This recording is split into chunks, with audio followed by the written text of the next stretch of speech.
வணக்கம். சிவன் மாந்திரீகம். இந்த மாந்திரீகத்தில் இப்போ போட்டிருக்கக்கூடிய இந்த சக்கரம் வசிய சக்கரம். இந்த வசிய சக்கரன்றது வந்து பார்த்திங்கனாக்கா 6 கோண வடிவில் வரும்.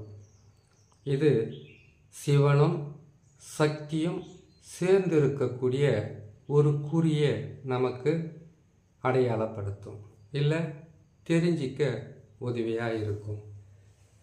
இந்த வசிய சக்கரன்றது வந்து கேட்டிங்கன்னாக்கா ஆண் பெண் வசியம், தொழில் வசியம், ஜனவசியம், தனவசியம், விலங்கு வசியம், ராஜவசியம், வசியம் சொல்லக்கூடிய எத்தனை வகையான வசியம் இருந்தாலும் அந்த வசியத்தை நமக்கு மன நிறைவாக செய்து கொடுக்கறது இந்த சக்கரம் தான்.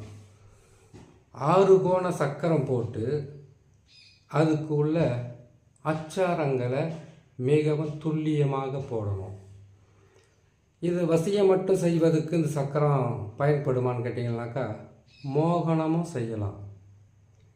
மோகனத்தை செய்கிறதுக்கு பிறை கோணம் தேவைப்பட்டாலும் இது வசியம், மோகனம், ஆகர்ஷணம், அதாவது ஆக்ரூடனம், இந்த 3ஐயுமே இதில் செய்து நம்மளால் வெற்றி பெற முடியும்.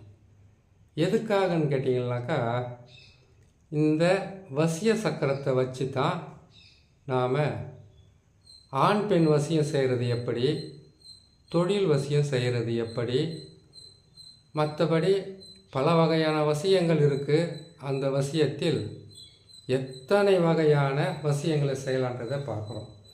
முதல்ல இந்த சக்கரத்தை வந்து தரையில் போட்டு காட்டியிருக்கேன். இந்த சக்கரத்தை தான் செம்புத்தகுடு, தாமரை தகுடு, இல்லைன்னா நம்ம பித்தளை தகுடு, இல்லை கோல்டு தகுடுன்னுவாங்க. அந்த தகுட்டில் முதல்ல அந்த தகுடை வந்து சுத்திகரிக்கணும். தகுடை வாங்கிட்டு வந்து அதை நாம் இந்த சக்கரம் போடுகிற அளவுக்கு அதை நாம் கரெக்டாக அதை நாம் கட் பண்ணி வச்சுக்கிட்டு முதலில் வந்து நம்ம பன்னீரால் அதை சுத்திகரிக்கணும். ரெண்டாவதாக சுத்திகரித்து முடித்த உடனே அதுக்கு திருநீரால் ஒரு முறை சுத்திகரிக்கணும். திருநீரால் சுத்திகரித்த பிறகும் பன்னீரால் சுத்திகரிக்கணும். அதுக்கு பிறகு எந்திர சாப நிவர்த்தி. அந்த எந்திர சாப நிவர்த்தியை நாம் சொல்லணும். எந்திர சாப நிவர்த்தி என்பது மந்திரமாக வரும்.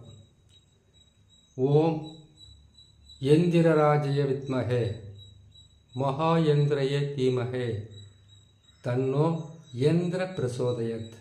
புரிஞ்சிருக்குன்னு நினைக்கிறேன். ஓம் எந்திரராஜய வித்மஹே மகாயந்திரய தீமஹே தன்னோ யந்திர பிரசோதயத் அப்படின்ற மந்திரத்தை 108 முறை இந்த சக்கரத்தை அந்த தகுடில் போட்டு, இந்த சக்கரத்துக்கு நடுவில் பார்த்திங்கன்னா ஓம் என்ற எழுத்தையும் வா என்ற எழுத்தும் போட்டு 6 வீடுகள் வரும். அந்த 6 வீட்டுக்கும் சரவண பவா என்ற எழுத்தை போடலாம். சரவண பவான்னு உங்களுக்கு போகிறதுக்கு விருப்பம் இல்லைன்னாக்கா வசி மசி, வசி மசின்னு மட்டும் 6 வீடுகளிலும் போடலாம். ஆனால் நடுவில் மட்டும் ஓம் என்ற எழுத்து போடணும்.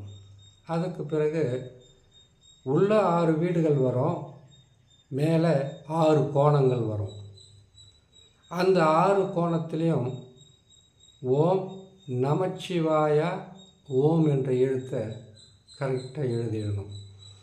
எழுதிட்டு அதுக்கு பிறகு அது மேலே மஞ்சள் குங்குமம் இதை வந்து நான் அதுக்கு அபிஷேகமாக செய்திருக்கேன். நீங்கள் அந்த தகுடில் எழுதினா கூட அதுக்கு மஞ்சள் தடவி குங்குமத்தை போட்டு ஒரு முறை அதை சுத்திகரிக்கணும். அதுக்கு பிறகு இந்த 6 கோண வீடுகளிலும் 6 சூலம் போடணும். 6 சூலத்தை போட்டு இந்த எந்திர சாபனிவத்தையும் மந்திர சாபனிவத்தையும் நீங்கள் சொல்லணும். மந்திர சாபனிவத்தின்னு ஒன்று இருக்குது. ஓம் மந்திர ராஜ்ய வித்மஹே மகாமந்திரய தீமஹே தன்னோ மந்திர பிரசோதயத். இந்த மந்திரத்தை நீங்கள் பயன்படுத்தலாம்.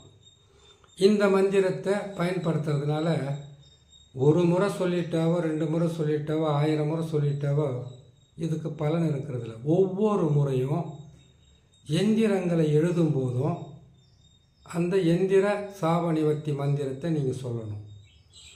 ஒவ்வொரு முறையும் நீங்கள் மந்திரங்களை சொல்லும் போதும் மந்திர சாபநிவர்த்தியை சொல்லணும்.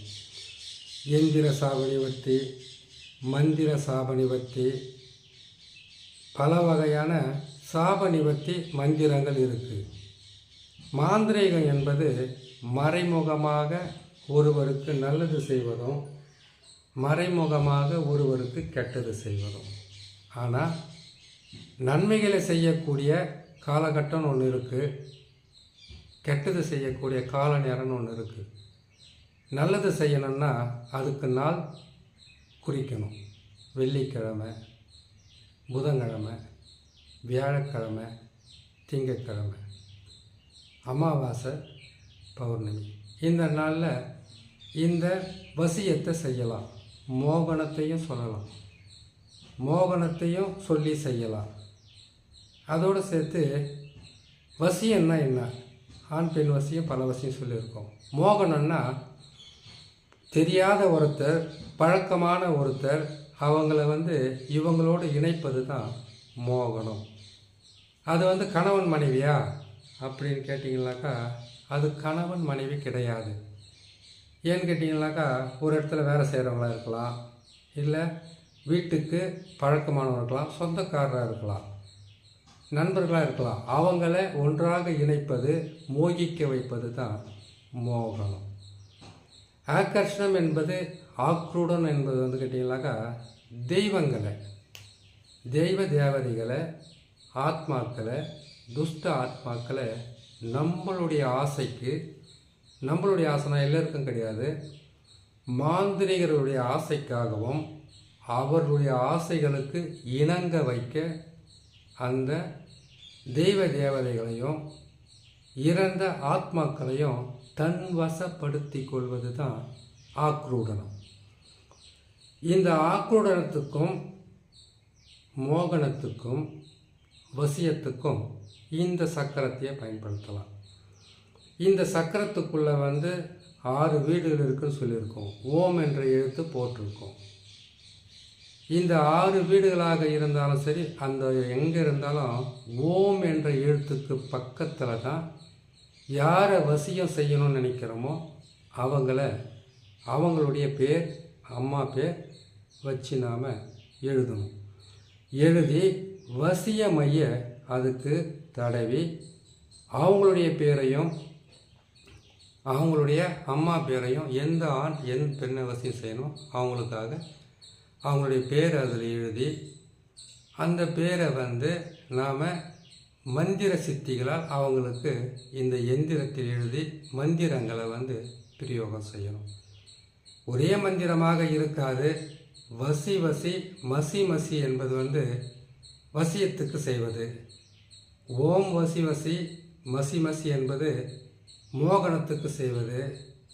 ஓம் மசி மசி வசி வசி ஓம் என்றது நமக்கு ஒவ்வொரு மாந்திரிகத்துக்கும் பயன்படக்கூடிய அச்சாரமாக இருக்கும், மந்திரமாக இருக்கும், எந்திரமாக இருக்கும்.